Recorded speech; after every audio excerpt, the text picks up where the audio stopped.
Hello friends, मी कधीच तुम्हाला माझा कुठलाही व्हिडिओ सुरू करायच्या आधी सांगत नाही की हा व्हिडिओ संपूर्ण बघा. परंतु आजचा व्हिडिओ मी नक्कीच तुम्हाला सांगेल की प्लीज शेवटपर्यंत बघा, शांततेत ऐका आणि त्याच्यावरती तुमची काय प्रतिक्रिया आहे ती खाली कमेंट करून नक्कीच सांगा. आज जर आपण महाराष्ट्रामध्ये राहतो, आपल्याकडं महाराष्ट्राचं डोमसाईल आहे, आपण महाराष्ट्राचे रहिवासी म्हणून खूप अभिमानाने सांगतो. परंतु आपण जर डेटा बघितला तर महाराष्ट्रामध्ये जे परराज्यीय जे लोक आहेत ते खूप मोठ्या प्रमाणात झालेले आहेत. आणि असू द्या त्याच्यावर त्यांच्यावरती कुठल्याही प्रकारचा वैयक्तिक राग असा मनात नाही आहे. कारण भारत हा विविध भाषेंनी, विविध संस्कृतींनी, विविध राज्यांनी नटलेला असा देश आहे आणि इथं सगळ्यांना अभिव्यक्ती स्वातंत्र्य आहे. कुठेही राहण्याचा, फिरण्याचा, बोलण्याचा, प्रत्येक गोष्टीचं स्वातंत्र्य हे आपल्या देशाने आपल्याला दिलेलं आहे. परंतु आज परिस्थिती अशी झालेली आहे की आपण एक महाराष्ट्रीयन म्हणून आपण शक्यतो बँगलोर, दुसऱ्या एखाद्या 2-3 सिटी सोडल्या तर आपण कुठंच जात नाही नोकरीसाठी. परंतु आपल्या महाराष्ट्रामध्ये एवढ्या सगळ्या अपॉर्च्युनिटी आहेत, प्रत्येक क्षेत्रामध्ये एवढा सगळा स्कोप आहे, तेवढं पॉप्युलेशन आहे, परंतु आपल्याला त्या संधीचं सोनं असं करता येत नाही. आपला मराठी माणूस जो आहे त्याला फक्त नोकर म्हणून जगण्यामध्ये, दुसऱ्याच्या हाताखाली काम करण्यामध्ये, मोठमोठ्या कंपन्यांमध्ये काम करण्यात, MIDCत काम करण्यात जो स्वाभिमान आहे ना, किंवा जो असा आपण म्हणतो ना मीपणा आहे, किंवा त्याला तो गर्वानं सांगतो की मी नोकरी करतोय, मी मी ह्या कंपनीत काम करतोय, त्याच्या इतका स्वाभिमान ना दुसरीकडे कुठेच नाही आहे.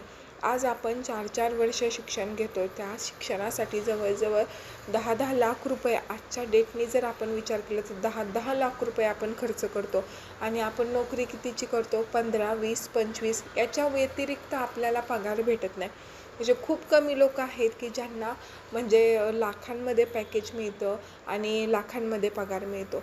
आता दुसरी गोष्ट अशी की आपण जर रस्त्याने जात असेल तर फक्त आपण 1 किलोमीटर जरी गेलो तर आपण फक्त बघायचं, मिठाईवाला कोण आहे तर राजस्थानी आहे, दुकानवाला कोण आहे तर मारवाडी आहे, किराणा दुकानावाला कोण आहे तर बाहेर परराज्यीयच आहे, गिरणीवाला कोण आहे बिहारी आहे, छोटे मोठे स्टॉल लावणारा कोण आहे तर बिहारी आहे, त्यानंतर पुरीवाला कोण आहे UP बिहारीच आहे. आणि आज आपण इतके म्हणजे इथे लोक बाहेरून येऊन साधं राहतात, एकदम असं येडागाबायासारखं काही लोक राहतात. तर आपल्यापेक्षा इतक्या जास्त प्रमाणात 4-4, 5-5 पट पैसे आपल्या राज्यात येऊन ते लोक कमवून जातात. म्हणजे ती स्किल त्यांच्याकडे आहे, एज्युकेशन नसून दुसऱ्या राज्यात ते जातात. आज जर तुम्ही विचार केला तर बांधकाम साईटवर जर तुम्ही बघितले, लेबर बघितले, सगळे बाहेरचे आहेत. फर्निचर वगैरे आपण जे करतो त्याच्यामध्ये जे कारागीर असतात, लेबर असतात, सगळे UP बिहार साईडचे असतात. म्हणजे त्यांच्याकडे ते कौशल्य आहे. बिना कौशल्याचं कुठलाच माणूस काही करू शकत नाही. आणि दुसरी गोष्ट, त्यांना असं कधीच वाटत नाही हा छोटा धंदा आहे किंवा हा मी कसा करणार, असं त्यांना अजिबात वाटत नाही. ह्या गोष्टी सोडून ते लोक आज म्हणजे इथे येऊन कामं करतात. आता ह्या मुद्द्यावरती बोलण्याचं कारण असं ठरलं की मुंबई महानगरपालिकेने असं सांगितलं की मुंबईमध्ये जेवढे UP बिहारवाले किंवा परप्रांतीय जे कोणी रिक्षावाले आहेत तर त्यांना मराठी येणं कंपल्सरी आहे. त्यांना मराठी जर नाही आलं तर त्यांचा जो लायसन्स असतं, जे परमिट असतं ते सरकारकडनं कॅन्सल करण्यात येणार आहे. आता याच्यावरती ज्यावेळेस न्यूज बघितल्या त्यावेळेस काही लोकांचे इंटरव्ह्यू आले, UP बिहारी लोकांचे किंवा परप्रांतीयांचे इंटरव्ह्यू आले. तर इतके म्हणजे इतक्या याच्यामध्ये ते म्हणतात, ॲटिट्यूडमध्ये म्हणतात की अगर हम नहीं होंगे तो मुंबई चलेगी क्या. म्हणजे आपण खरंच इतकं परावलंबी झालेलो आहो का, आपण इतकं त्या लोकांवर डिपेंड झालेलो आहो का. ते लोक नसतील तर खरंच आपले घराचे बांधकामं होणार नाही का, प्लंबिंग होणार नाही का, इलेक्ट्रिशियनचं काम आपल्याला येत नाही का, त्यानंतर पाणीपुरीचे ठेले बंद पडणार आहे का, आपल्याला स्वीट्स भेटणार नाही का, समोसे ह्याचे, कचोरी ह्यांचे जे दुकानं आहेत ते बंद पडणार आहेत का. ते लोक म्हणजे डायरेक्ट असं म्हणतात की आमच्याशिवाय मुंबई किंवा आमच्याशिवाय महाराष्ट्रातले लोक जगू शकत नाही. की म्हणजे थोडक्यात मुंबई पुण्याचं जर बोलायचं झालं की हे सगळे जे धंदे आहेत त्याच्यावर संपूर्ण होल्ड त्यांचा आहे. आणि तुम्ही जर विचार केला ना, आपला माणूस जर समजा एखाद्या धंद्यात उतरत असेल तर ऑलरेडी यांचा जम बसलेला असतो, ऑलरेडी ह्यांचे मोठमोठे सेटअप असतात. आणि त्यामुळे जर महाराष्ट्रीयन माणूस त्याच्यामध्ये काही करण्याचा प्रयत्न करत असेल, तुम्ही साधं भुसार किराणा मालाचं दुकान घ्या. किराणा मालामध्ये तुम्ही जर बघितलं तर टोटल मारवाडी लोक आहेत, सगळे मारवाडी आणि मारवाडी जैन लोक आहेत. आणि त्यांच्या ना त्या फर्म असतात, त्यांच्या त्या म्हणजे युनियन्स असतात. आणि आपण जर नवीन किराण्याचं दुकान काढलं तर आपल्याला ते होलसेल भाव देत नाहीत आणि मग आपल्याला ते किराण्याचं दुकान परवडत नाही. जाण्या येण्याची खर्ची, दुकानाचं भाडं, ह्या सगळ्यांमध्ये आपल्याला पाहिजे तितका परतावा मिळत नाही ना, आपण ते दुकान 4 दिवसांनी बंद करतो. तसं ते लोक त्यांच्यातलं कुणी घेत असेल, तुम्ही विचार करा, तुम्ही फक्त ऑब्झर्व करा.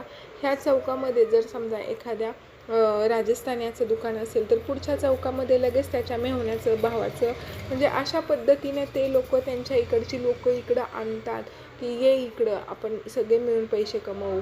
किंवा ते आपल्याला सल्ला देतात, ह्या दुकानात तुम्ही जा, तुम्हाला हे भेटेल, असं भेटेल, तसं भेटेल.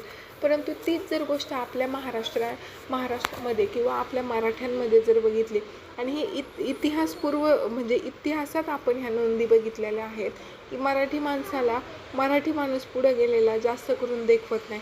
आणि 100पैकी 70 ते 80% लोकांवर ही गोष्ट म्हणजे सूट होते. आपला जो मराठी माणूस आहे ना, त्याला खरंच आपल्यातलाच माणूस कोणी पुढं जात असेल ना तर त्याला बघवत नाही. आज तुम्ही इंस्टाग्रामवरती, यूट्यूबवरती एखादा जर समजा व्हिडिओ बनवत असेल, ब्लॉग बनवत असेल, थोडक्यात मी तुम्हाला उदाहरण सांगते, जर कोणी बनवत असेल तर आपले जे नातेवाईक असतात किंवा आपले जे मित्रमैत्रिणी असतात, आपला व्हिडिओ आला ना तरीसुद्धा तो ओपन करत नाहीत. परंतु तसं त्या लोकांचं नाही आहे.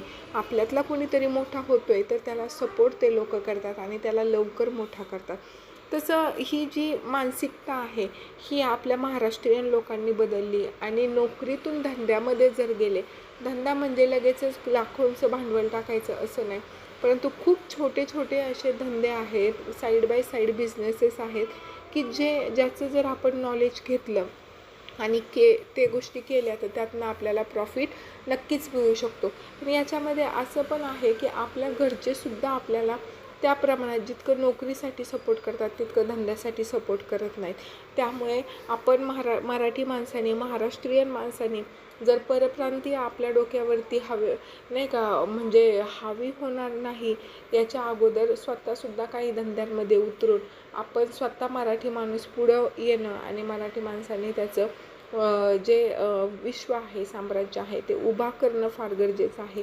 छोट्या जर दुकानांच्या रांगांमध्ये 10पैकी आता एकच मराठ्याचं दुकान आहे जर बघितलं तर 10पैकी कमीत कमी 6 ते 7 दुकानं आपले पाहिजेत आणि 3च दुकानं त्यांचे पाहिजेत. तर तुम्हीसुद्धा जर तुम्ही बाजार घेत असताल किंवा काही सामान घेत असताल, कपडे घेत असताल तर नक्कीच आपल्या मराठी माणसाकडे जा आणि खरेदी करा. थँक्यू.